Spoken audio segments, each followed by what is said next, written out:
Les nouvelles mesures prises par le gouvernement de la République démocratique du Congo ont amené les populations à manifester ce 24 janvier 2022 contre les forces de l'ordre, exigeant la fin de l'état de siège. Malgré un important dispositif sécuritaire mis en place, depuis le 23 janvier 2022, les artères de la ville de Béni vibrent au son des tirs et des gaz lacrymogènes. Les organisations de la société civile appellent à un dialogue entre les manifestants et les autorités de la ville.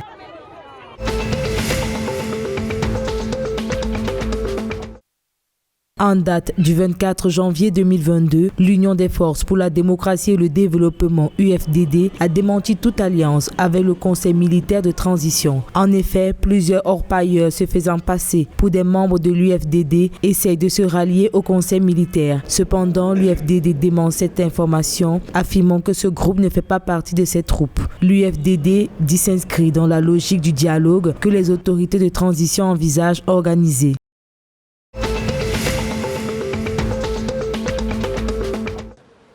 Les forces armées du Nigeria et de Sao Tomé et Principe se sont exprimées en faveur d'un engagement en matière de défense. La rencontre entre les deux chefs d'État de la défense a porté sur le rôle des deux nations dans la sécurisation du golfe de Guinée. Il en ressort un engagement ferme à la résolution des problèmes de piraterie et à d'autres formes de criminalité.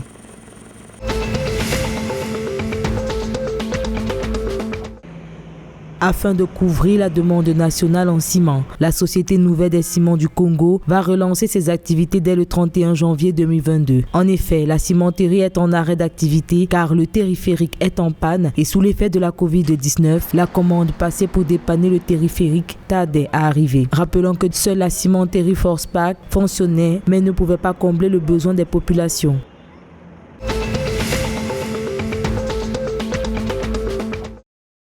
Le ministère camerounais de l'eau et de l'énergie appelle les industries locales à revoir leur consommation d'énergie électrique. La mise en place de cette action contribue à mieux desservir les ménages, évitant les coupures d'électricité pendant la CAN 2021. Cette décision fait suite au délestage rencontré dans plusieurs périphériques du pays ce 23 janvier 2022 pendant le match Nigeria-Tunisie.